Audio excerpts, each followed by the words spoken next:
Hey everyone, if this is your first week, your first ever episode of the GoLink Show, make sure you stay tuned after the episode. We release a weekly challenge to level up. So if you're looking to really discover more about yourself, challenge and grow consistently, you're in the right place. So enjoy this interview with Wendy, and afterwards stay around so you can learn about our dietetic and food rule challenge.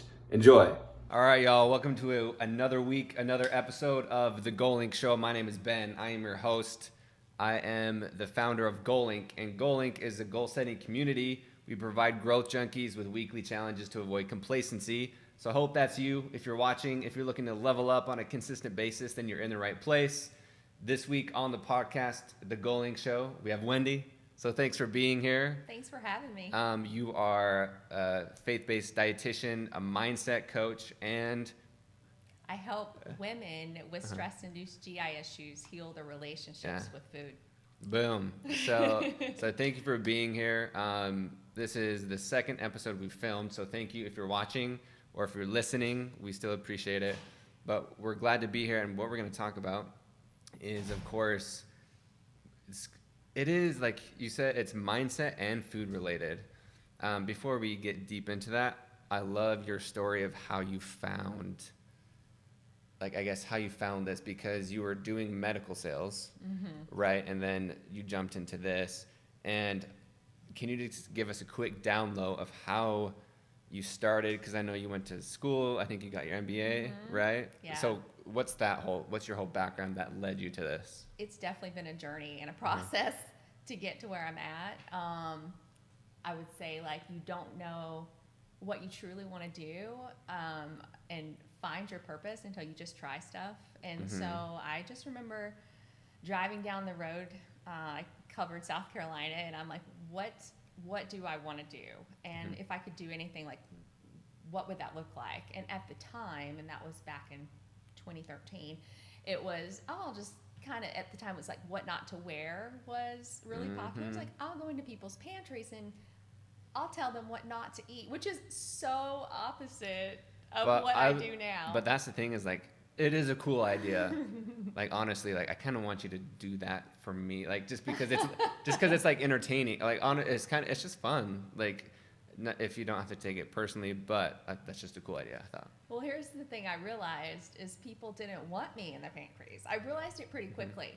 And in working with people, they don't teach us these things in dietetics. We're taught, you give somebody a meal plan, you tell them what they should or shouldn't eat because they have this medical condition or that, and this is what they should do, and bye-bye. And so what I was finding, even when I started my own practice, was that they would come to me, and it was almost like they were, I was the priest, they were in confession, and it was guilt and shame, and they didn't want to tell me the whole truth, and I would weigh them, and so they would leave, and I would feel something just wasn't right, and they might do well for a while, and then they'd fall off the wagon. And so I didn't feel like I was gaining any ground with them, or that I was really they weren't having that life change that I guess I thought I would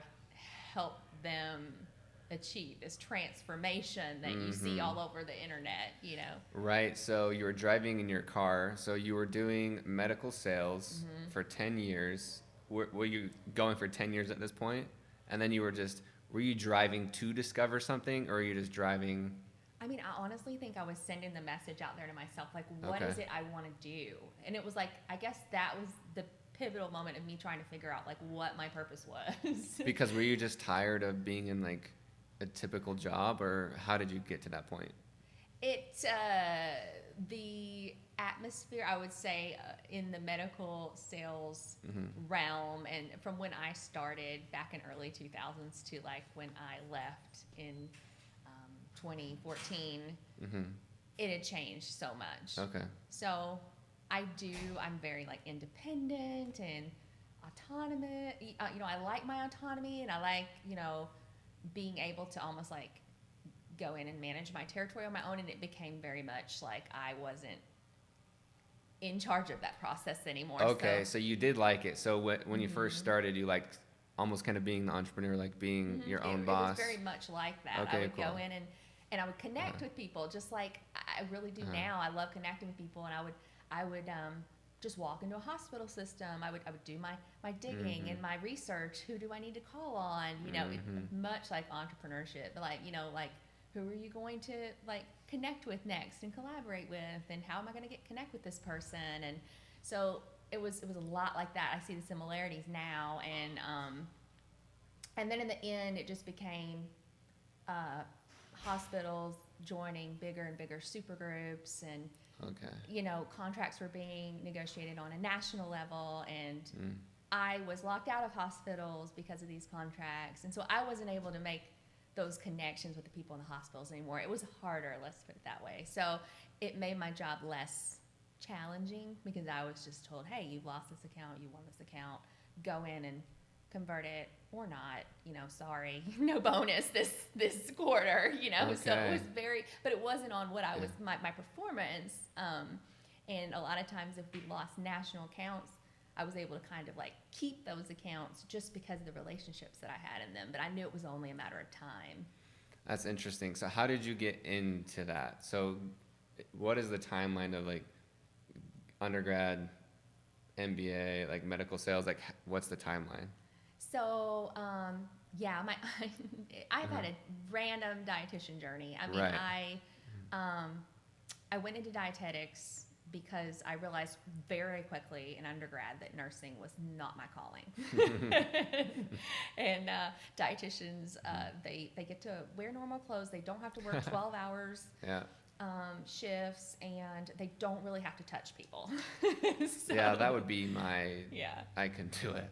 Yeah, that was pretty convincing to me. And then I went into dietetics and pretty quickly realized that it was just the clinical aspect of that in general. It was so monotonous that it wasn't, there were areas of dietetics that are more challenging than others, I would say, but just the clinical in general. And back when I started, there was no internet.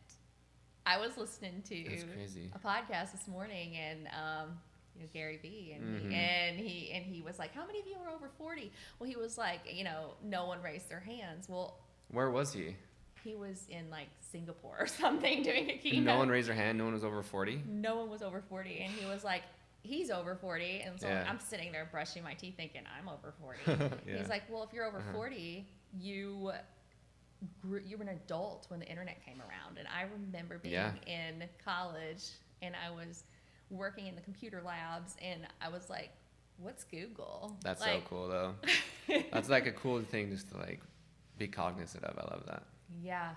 So just like all of this, I guess since I left medical sales and decided to do my own thing, the whole entrepreneurship, I remember coming back to a bar, and I met my friend for happy hour here, and he has a business online, an online journal for credit unions, and so it's a financial thing.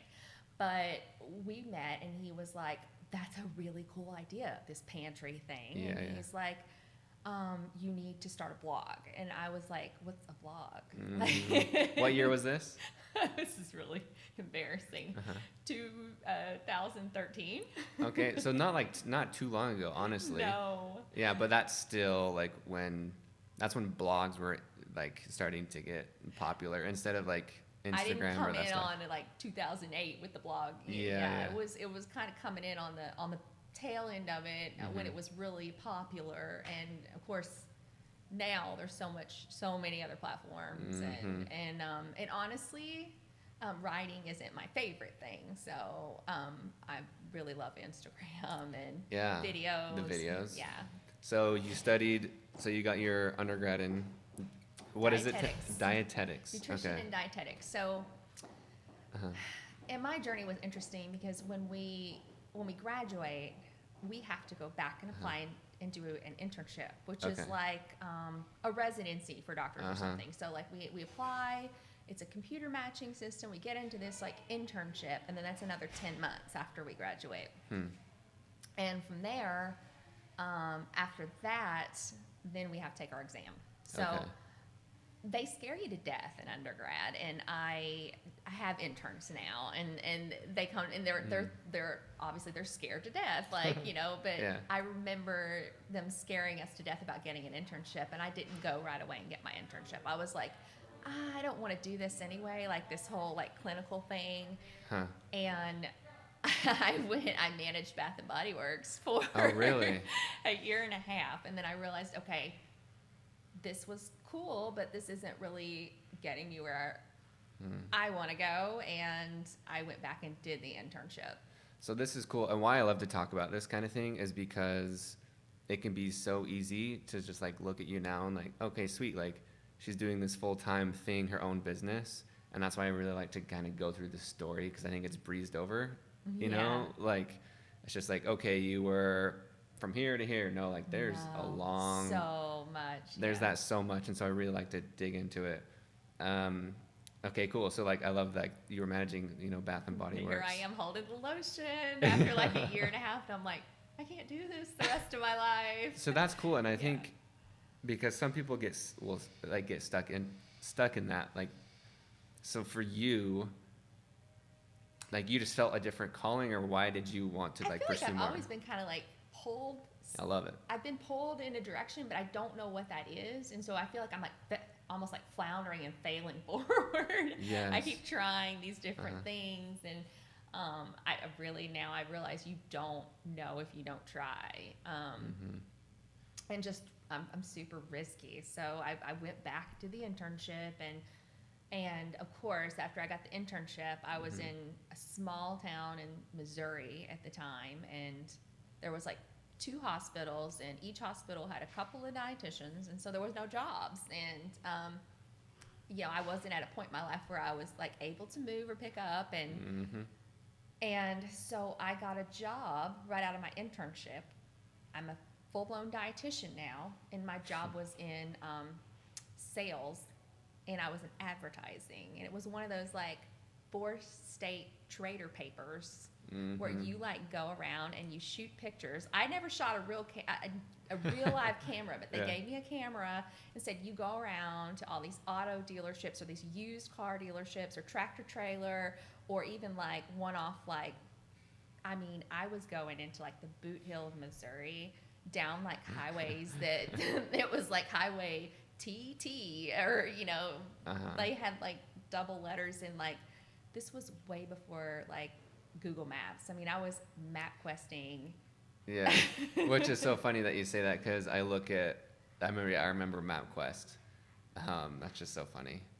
Okay, that's so cool. Like, I love like all these different jobs, and so and then fast forward to 10 years. The medical sales. That's what the did medical it. sales. That experience that I had, you know, calling on auto dealerships and selling like raw sales. Like, I started that day and had 0 sales that week, and I needed I needed sales, and those sales that I created got put into the paper for the next week. So that's so cool. So I think young kids now will probably think like, man, I gotta get into my passion like now. Right? Is like, man, I need to, like, I'm 20 or I'm 25 or even 30 or whatever it may be, you know, and I'm like, I'm not at my dream job. What is wrong with me? I think that's why I resonate with Gary Vee so much, because I see the message that he's sending out to these kids, and I'm like, oh my gosh. And then I feel a little behind. I'm like, here I am 40, and I'm just now figuring it out. But that's the thing for you, is like, you're not even halfway through your life, hopefully. Right? And that's so cool, is that you appreciate it more, and then you still have 40 plus years to like do your passion. Like, for me, I want to live well over 100. So it's like, think like, life is short and we need urgency, but think how long that still is, that you can play the long game. You know? The long. So if like a young kid's listening and they feel like stuck or frustrated because they're not making as much progress as they want, what did you learn from not immediately having success in your passion or the line of work you wanted to go into? You know, I think at the time, I was trying to control my life and where I thought I wanted it to go. And that's what's so interesting about the process, is like, dietitians are very like it's type A, and and I had this idea of where I thought I wanted to be, and so I was like on track with that, and I was like, yeah, I'm in sales now, and that sales job got me into medical sales, and in medical sales I thought everything was great, and 5.5 months in with this company, I was like, I want to be here the rest of my life. Oh, really? I lost my job. Like, the company's merged with another company. And I was like, wait, this happens? Like, this is what That's the crazy. real world is? And I went to work with the competitor.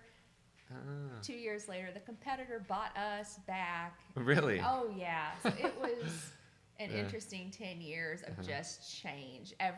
In sales, if anyone has ever been in sales, every year you wait by the phone because there's restructure. That's kind of the thing that I didn't like about it is you're only as good as your last month.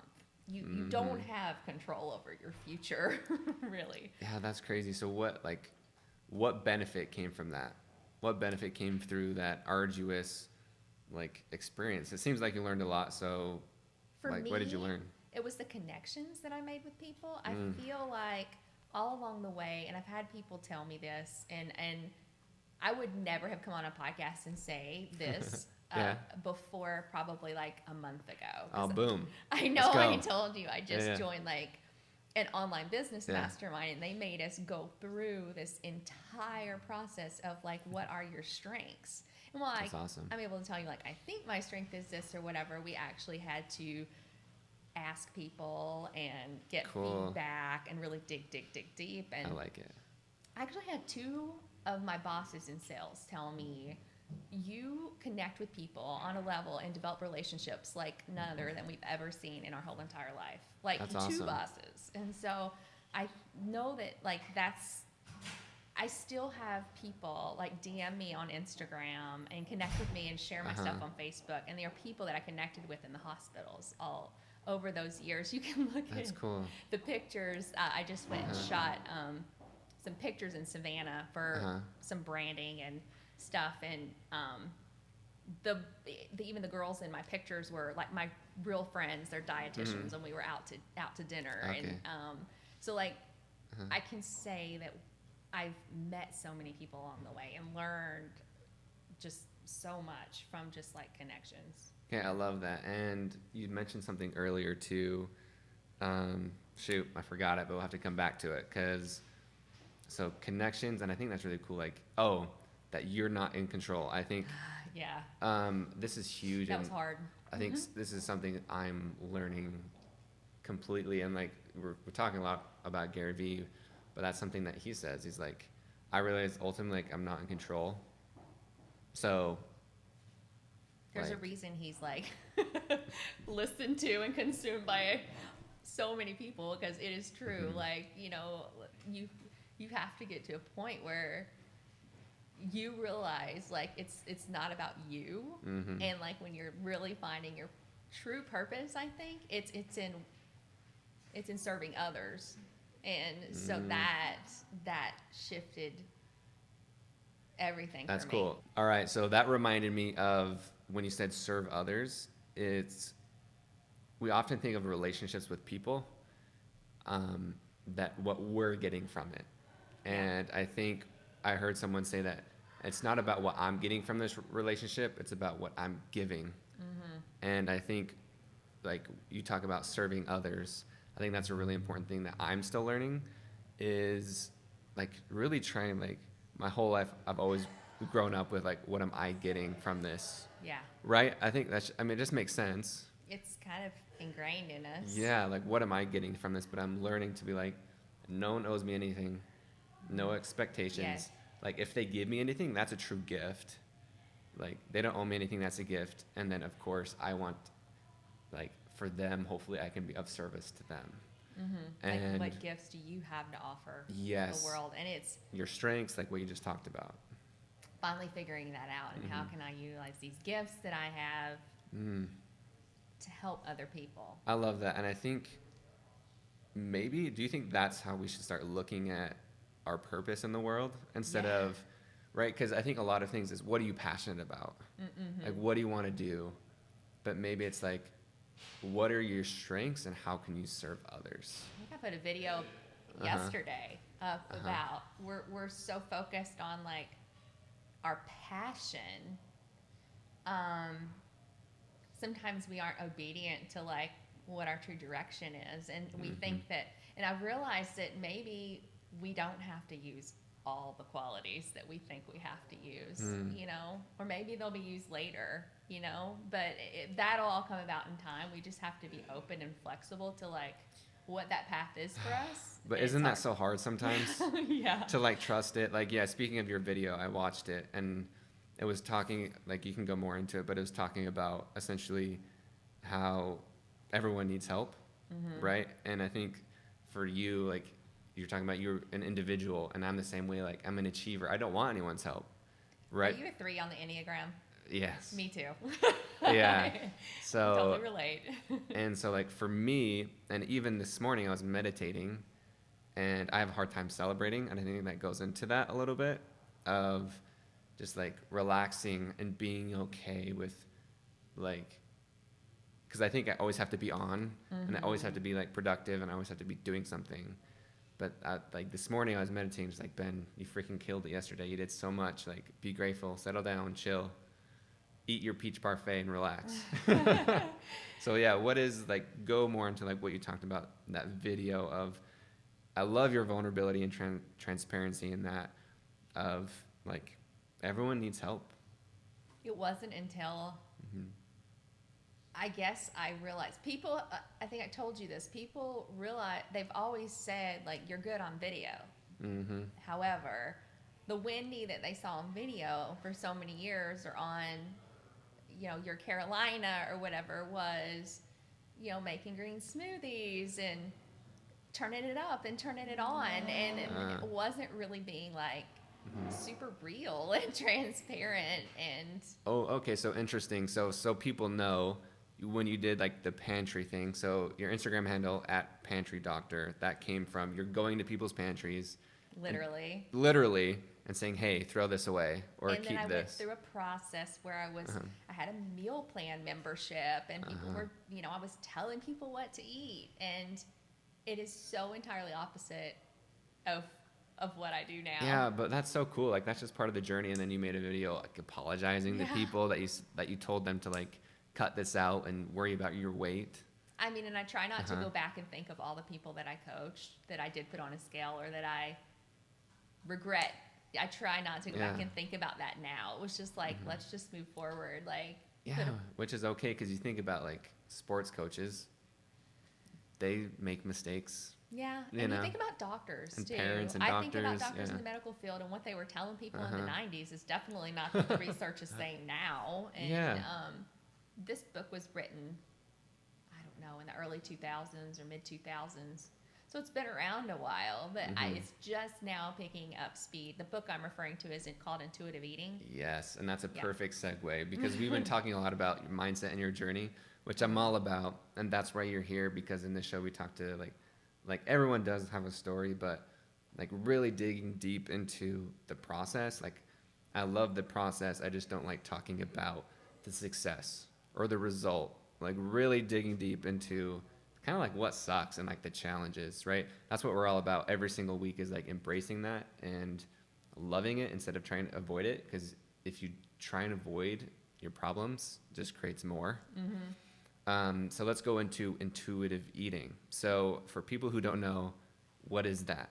It's a great start, what you just said right there about it's about the process, not the end results. It's very internal versus like external. And I think with diet culture surrounding us every day, like we're focused on a weight or some number that's going to make us happy. And ultimately, like that's not what it's about. That's true with anything, actually. It's funny, it all relates, but keep going. Yeah, it all relates. And so I began consuming just like personal growth podcasts and doing work on myself, you know, a year or two ago. And through that process, I realized it really is not about the food. It really isn't. And yeah, so I love this. So why is it not about, which is funny, why is eating not about the food? Because like you said, it's kind of like a mindset, and it's about what you go through, and it's about the process. Like I said, it's internal, not focusing on the external thing to make you happy. So it's the steps of intuitive eating are very interesting, because like people reach out to me, and even yesterday I got several emails like, can you help me lose weight? That is a lot of what they say. And sometimes it's like, can you help me lose weight because I need to get knee replacement surgery? Okay. Okay. So we're getting a little closer there. There's a motivation behind, there's a why. And that tells me that maybe it's not just about the weight. It's about like being healthier, or, you know, longevity or something. Yeah. So like there's a process that I go through with my clients now to make sure that like we're a fit to work together. But yeah, the process of intuitive eating is hard for people, and some people might not be ready to accept that process. There's 10 steps out of 10 principles. And the first few are very messy. So a lot of my clients may have been like chronic dieters, or I would say my typical client is late 20s, mid 30s. And female, typically. Female, Right. and they are not overweight. But they may think they are, or they may be focused on a number, and they're very, they have a lot of disordered eating patterns. Let's talk about, you said disordered patterns, because I think you think, me immediately would go, oh, eating disorder, but that doesn't necessarily mean that. There is such a wide spectrum. When you say like disordered eating, that can be like anywhere from like me, let's say I, you know, slipped up this morning, ate a cookie, and fell back and like wondered how many calories was in it, to like full blown like eating disorder, like you need to go to the hospital. It could be like you know, counting macros, to like, you know, it could be anywhere in between. Okay, so, cool. So just any type of unhealthy judgment with food, probably. There is something I see a lot in females of that age, though, and it is actually a diagnosis now. Okay. It's called orthorexia, Okay. and it's an unhealthy obsession with healthy foods. Interesting. Okay. Like. And now we're getting down to like the nitty gritty of what's Yeah. really going on with my clients. I just wrote a blog post on this yesterday and published it, and it was called, you know, could my disordered eating be causing my GI issues? And there's research around that now. Yeah. So That's interesting. I realized this after working with these women for so many years, that there was a relation to like their GI issues and foods that they had cut out of their diet. So what that does is, if you cut out certain foods, you're naturally going to kind of mess with that internal like gut microbiome. And we're meant to have a variety. And so the more foods that they cut out, now I do something with my clients first called like a deep dive session, where we go through like their entire health history. And if there are things like Crohn's or any kind of GI issue that like we can go ahead and rule out celiac or something like that, then that's Okay. They can't have gluten. I'm not gonna try to go there. Add with this them. back into your diet. Yeah. But I think for the most part, a lot of people have taken these food sensitivity tests, which I don't do in my practice, and I don't believe in. They put a fear around like, I can't eat these foods, and then they take them out. And the more that they cut out and the more foods that they don't eat, the worse the situation gets. So what about for me, like, because I like to experiment, you know, and try taking out things or adding things, like, because I try, and intuitively, naturally, now I know what that is like just trust what makes me feel good, you know? And like when I eat like my, you know what Kodiak cakes are? Like protein pancakes? Yes. I love those. And like when I eat them late at night, I wake up next morning with a sick tummy. Okay. Right? And so what would you say, like, is that too intuitively, like, okay, Ben, that makes you sick 9 out of 10 times when you eat it at 10 p.m. and then you go right to bed.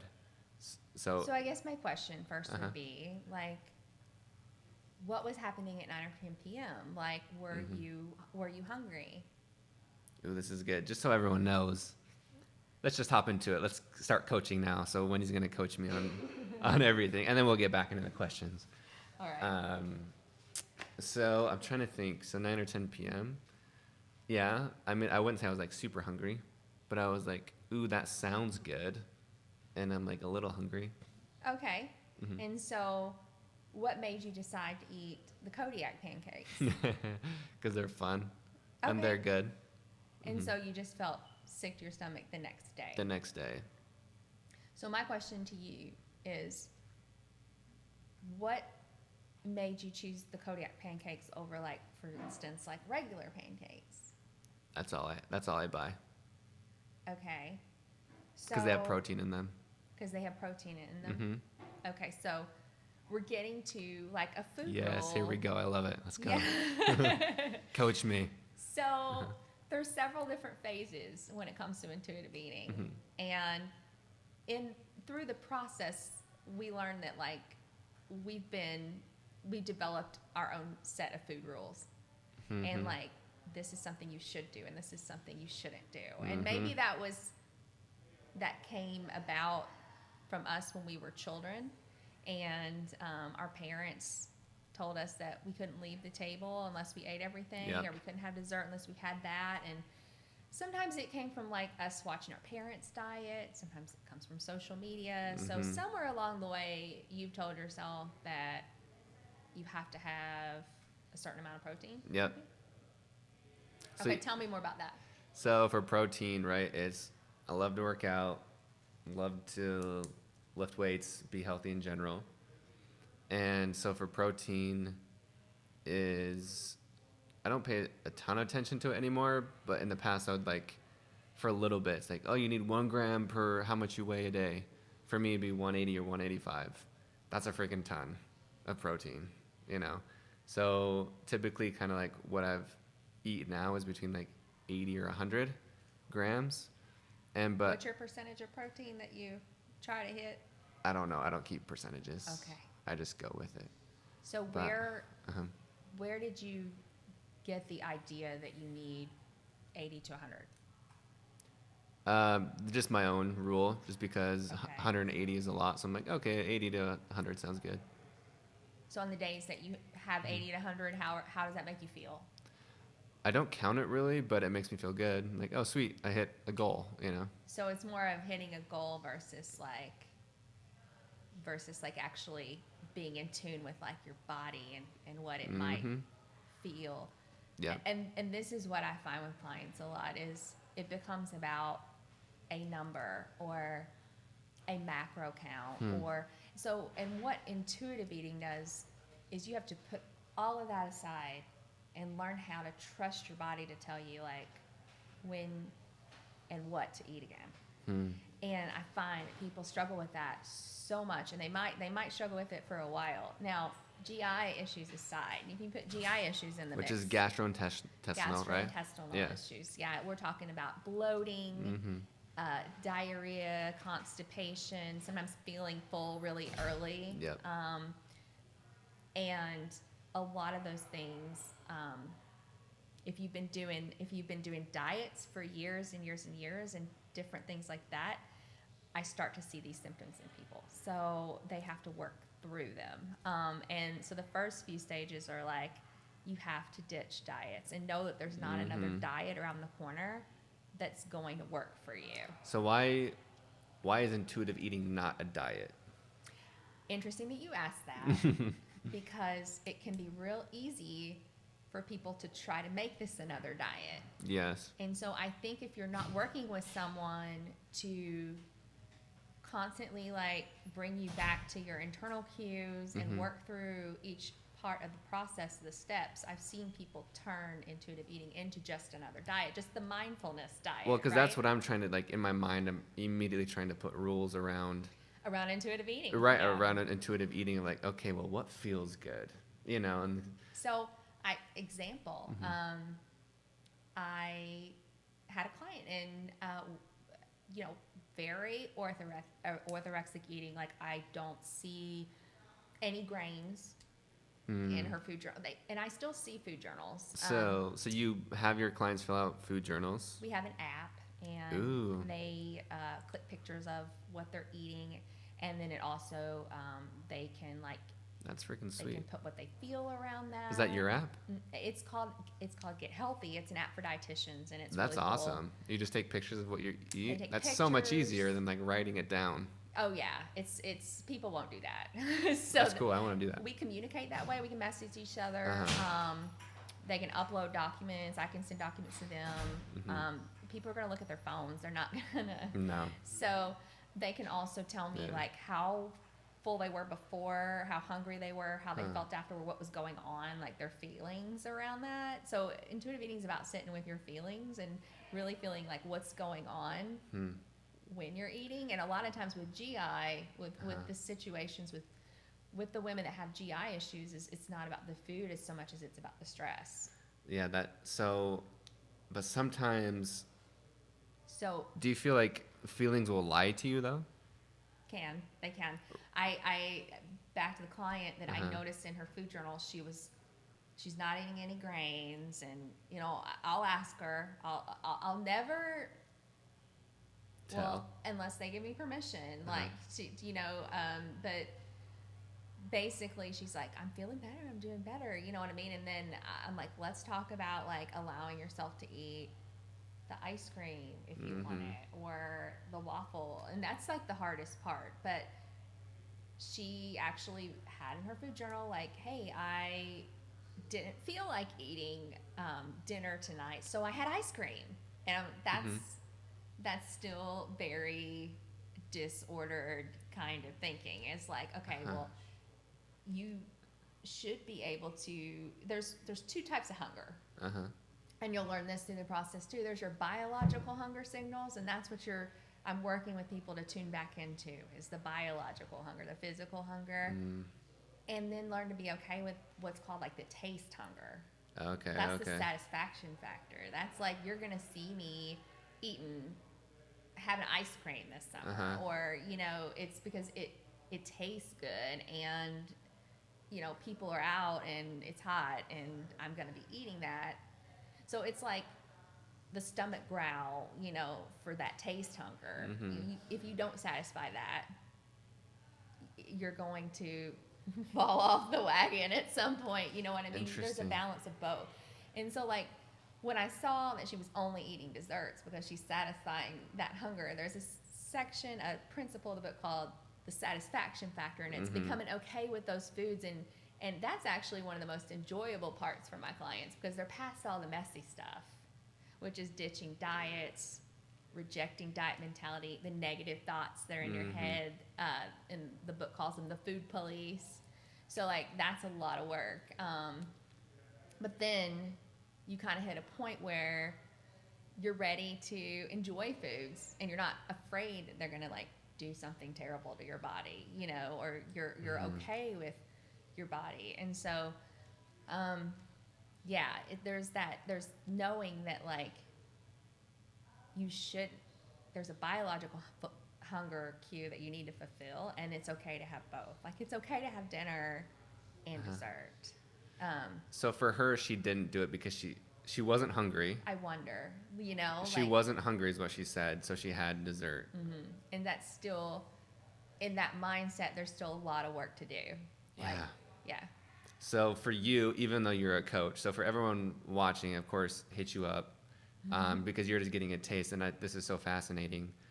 But what do you still struggle with? I think because sometimes we think like coaches are perfect, but we already talked about no, your coaches aren't perfect. So regarding with intuitive eating, like what do you still struggle or practice Oh, doing? we're totally not perfect. Yeah. I would say that I'm sure that there are days that I'm not a perfect intuitive eater. Yeah. But for me, I think I struggle the most with, my struggles are more with like, I've come to terms with my body and the way that it is. And it wasn't always that way. I'm pretty tall, and it's part of the process is understanding like, we all do have a set point. And it's hard for some women to understand, but like, we have this idea of what we think we want to be, and we know we might have felt good at that size, but at that size might not be our biological set point, and you're always going to be fighting to get there. And at some point you realize like the brain space isn't worth it, like because you could be doing so much more with your life. And so like for me, I think the struggle, I'm okay with my body, but the struggle, I still struggle with like perfection. And like I think I told you I had emergency surgery this week. Yeah. And so for me, exercise is huge. Like I feel like I can't, like you said, I have a hard time sitting still. And a lot of my clients can relate to this too because they do too. But it was really hard for me. It took like surgery to knock me down and make me not or move. sometimes it's injuries. Yeah. Like for people to kind of relax, like listen to sometimes that's what happens, your body telling you to relax probably. Yes. Yeah. And so that's probably the hardest thing for me. I eat all the foods now and no apologies about it. That's awesome. So with me, you asked me to think about my food rules. I actually have a download. I can put it. Do you do show notes? We do show notes, yes. So for anyone that wants to kind of like go through this some more and think about the process and maybe what food rules that they have set for themselves or where their food rules came from, I kind of have a download like that that goes through some like almost like journal prompts to get you to think about like interesting where cool. your food rules came from. I like that. We could do that. We could do that this week. Like that sounds fascinating. So for me, I was thinking about it, and it's similar to this other woman you're talking about. And what's it called? Orthorexia. Orthorexia. And I think is that common nowadays, especially with like Instagram? We see Very. such pretty such pretty pictures of food. And that's part where of I it. would like have to ask you like intuitive eating, what it teaches you is like you have cauliflower because you love cauliflower. You have pizza because you love pizza. Mm-hmm. Are you having cauliflower pizza because you really want cauliflower pizza? You know what I mean? Or are you, No. And so it's the question. I'm doing it because I don't want to have carbs. Exactly. And why don't you want to have carbs? Because carbs make me bloated or not as toned as I want to be. Okay, so carbs make you feel... Too many carbs. Too many carbs make you feel bloated. Mm-hmm. Okay, so I'm so excited that you're connecting with me on this level. Yeah, let's go. This is exactly the types of things that like I work through with my clients. So I would have to ask like what was going on when you're feeling bloated, because it's not really ever about the food. I love that. So let's really dig into that though, because people think, okay, I eat carbs, I feel bloated. Oh, it's because of the food. There's No. also what's like a normal bloating process. Like, and a lot of people, you know, we are so inundated with like flat belly, abs, that like there's a process of normal digestion that when we eat certain foods, depending on the fiber content, the different things that are in it, the veggies, like you might experience a short bit of bloating, but it shouldn't be like, you know. Yeah, and I've heard that like, you know, Instagram models take photos in the morning because they're less bloated or whatever. That's interesting. Okay, so what should I think? So what's the next step or question, since don't eat carbs or don't eat too much ice cream because that will mess with my abs. So now, I guess my thought for you would be like, what have you brought to the table? Like, what has been going on that has caused you to think that the carbs are what's not giving you abs? Just the world, like, right? Like too many carbs, or just dieting. It's like the diet mentality. All right, that's interesting. Tell me more about that. Yeah, just like certain, you know, whether it's like, what's the fasting thing? Intermittent fasting. Yeah, intermittent fasting, right? So things like that, or like they don't eat carbs, right?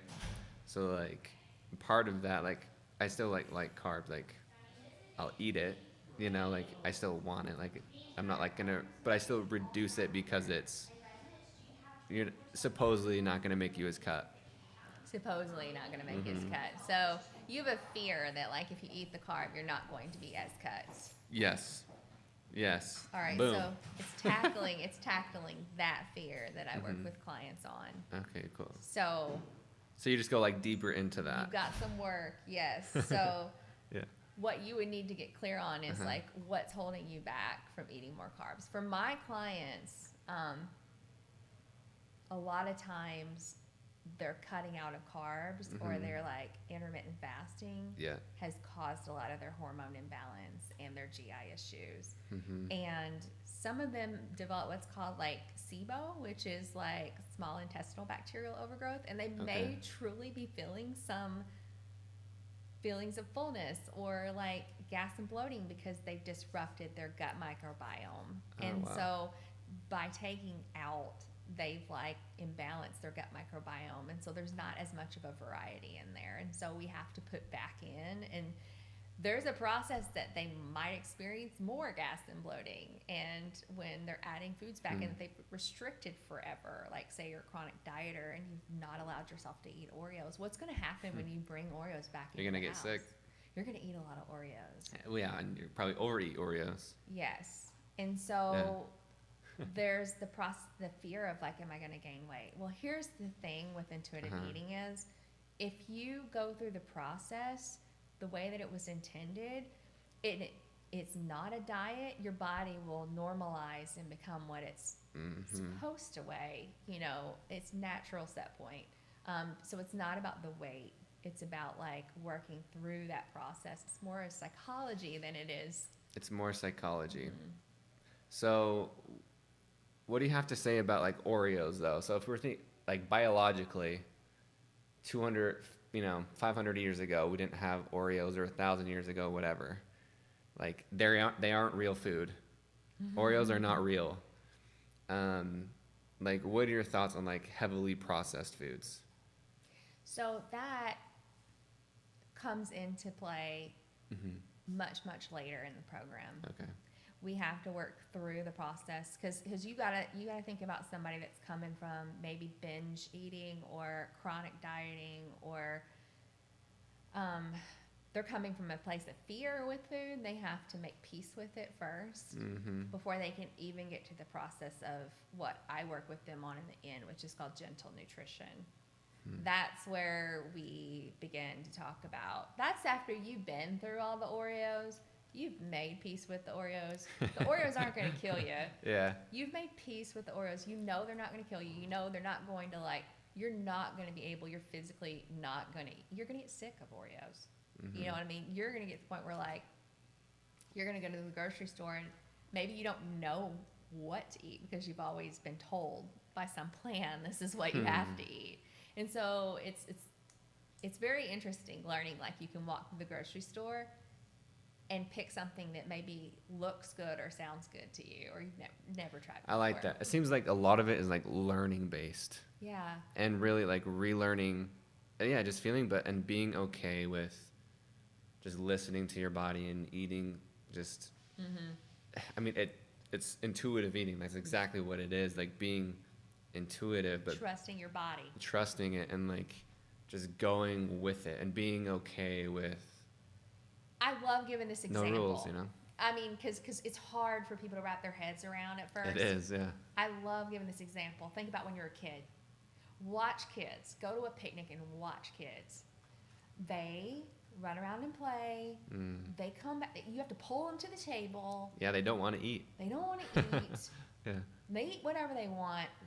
Now, this is a whole nother podcast, parenting for intuitive eating. But I've seen parents you can't eat this chicken finger. You can't have another potato chip until you eat part of that chicken finger. If you allow your kids to just do their allow thing. it to be there, they'll naturally select, and they might. But here's the thing: they won't shove all the cookies in their mouth if they have them available and their normal food. Like you'll see them eat a bite of, a cookie and leave it and go play. And they'll eat, maybe a chicken nugget or two, whatever. They'll eat the broccoli if you put it out there. Maybe they won't. Like you have to, but it's very interesting to watch kids. They stop when they're full. And it's the parents that are like, you can't leave the table until you do this. So they're teaching them, like, this is your food rule, and that's where we learn it. And then not to say it's their parents' fault. It's probably something that they were taught. Damn society. So it's back to those food rules and that download, to kind of like think about what were your food rules growing up and what caused you to have these feelings around food. But yeah, gentle nutrition is you're done with the Oreos. You've gone through all of that mess and that muck, and you know that like maybe you did gain weight, but like you've gone through the process of like, I love my body. Like, okay, let's take that back. Maybe you don't love your body, but at this point in the game, I just want women to be able to respect their body, and we work on that. So at that point, you're ready to, like, you feel bad. You're like, okay, Oreos don't make me feel good. Like I like them, I can have them, it's good, but I'm ready for like some vegetables back in my life again because I want to feel good. That's gentle nutrition. That's understanding your body. Like there are foods that make your body feel good. That's cool. So how long does this process take? Honestly, it is not a 30-day fix, and it's not a quick fix. Which is okay. Yeah. Like, because you're working through some heavy stuff that you've been through your whole life, and the process. I mean, I'll give you a download for this too. I've got a list of resources. Let's do it for this week's challenge. I think everyone out there, like in the goaling community, we should do like this exercise. Yes, to discover like maybe what food rules that you've had, put upon you and then also I've got a list of like a download of resources. So like you can get the book and start there, and there's a list of other resources and tools that I put together. But I think going through the process alone is very hard, and it can be if you don't have someone to guide you. Like I said, it can turn into another diet. So when I work with clients, I work with them for 6 months at a time. Which I love that you work with them for that long, because we're obsessed with quick fixes. Yeah. Like, no, please embrace the process. It takes, you're going to make some mistakes. You're going to be learning along the way. Like, be okay with that. And that's another thing that I learned when I started practicing this way with people and started implementing these principles. I would do 3-month packages, and I realized that 3 months it's not near enough time. You might still be going through like the first few chapters, the first few principles, ditching the diets and making peace with food, and that takes a while, especially if you have other underlying like health conditions. That's cool. So if this really interests someone, of course we can do, the food rules exercise. However, if someone wants to work with you, where do they go? They can go to pantrydr.com. You can also email me at hello@pantrydr.com, or you can find me on Instagram. I'm always living in the DMs there. All right, so I do this portion in the show. It's called Scroll My Soul. That's right. And, all right. And what it means is essentially I keep a bunch of notes in my phone from conversations, podcasts, books, anything that inspires me. I write it down, kind of, So I keep a running list, and then I randomly scroll through it, and I stop, and then I think it's inspired for this specific episode. So, and I just want to hear how it resonates with you, or what pops up when I say it. Cool? Yes. Okay. Sounds good. So, what I randomly selected for you was, you will find evidence for what you choose to believe. So you will find evidence for what you choose to believe. And I'm supposed to say, we don't have to redo this. You're good. So just like, how does that like resonate with you of just like, what is your experience, or like what comes to mind with you will find evidence for what you choose to believe? Oh yeah. I think in terms of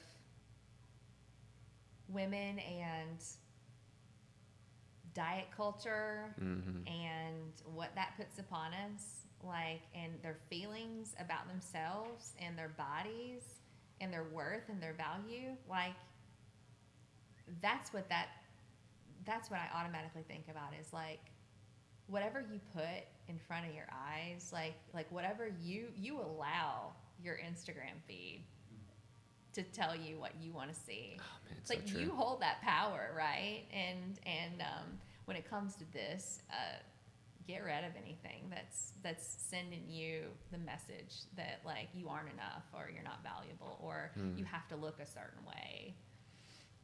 So change your belief and Change change what- the evidence. Yeah, what you believe is often what you put in front of your face and you see and you consume. That's really cool. I like that. All right. Well, anything else for the world, or that you would like, anything that's you're feeling right now that should be said before we close? Oh dear, anything else? Well, yeah, actually. Yes. I work one-on-one with clients, but I am working on a group program that will launch in October. Yeah. So we're filming this in June. So October 2019 is this program. So as many people can join, or Yes. cool. So anyone out there, you can go join it, and it's the entire program of intuitive eating, right? Yeah, we will be working through the steps for 6 months together. Because a That's lot awesome. of times I think, I work with people one-on-one, but when I see for women is like having a group or community of women that are going through the same thing, maybe not exactly the same thing, but they're going through the steps together. That's cool. So it's a community aspect. Makes it easier, yeah. That is So, good. I can put that in the show notes. Yes. I can give it to you because it's basically the wait list for the program. When it launches, I'll let everybody know. Perfect. All right, Wendy. Well, thank you so much for being on here. Thanks for having me. Yes. I guess we're doing namaste. Namaste. Hey guys, I hope you loved that episode with Wendy talking about dietetics, finding your food rules, intuitive eating. Make sure you go check her out. I love that interview. So this week's challenge is inspired by Wendy and intuitive eating, and we're doing a giveaway. So in the link below, in this post, you will find we are going to do a contest. So click that link in the post, in the detail, in the bio, and it's a link provided by Wendy. It's an exercise to find your food rules. What are these food rules and how can you better, listen to your body of, have better, not a diet, but ditch the diet and listen to more of your body. So the competition and the contest is this. Fill out that exercise, find your food rules, send it to me. So tag me, DM, email, whatever it may be. New contest. If you do this, you find your food rules, we're gonna select a random winner and you will win a book for intuitive eating and 10% off a session with Wendy. So 10% off of Wendy's program and a free book. So make sure everyone go do that exercise, find your food rules, send it to me. So once you complete this challenge, tag me, whether it's Instagram, Facebook, @GoalLink Group, post on Facebook, Instagram, #GoalLinkChallenge. But a lot of you just love to message me. So just message me, send me a DM, Facebook, Instagram, send me an email, ben@goallinkgroup.com. I'm excited for this one. It's a giveaway. Let's have fun. Let's find our food rules. And let's really, man, I just love these challenges because we experience the whole entire human spectrum. Vulnerability 1 week, dietetics this week, and then cold showers the other. It's super cool. So I thank you all for joining in this journey. I hope you enjoyed this episode. My name is Ben. This is The GoalLink Show. I love you. We out.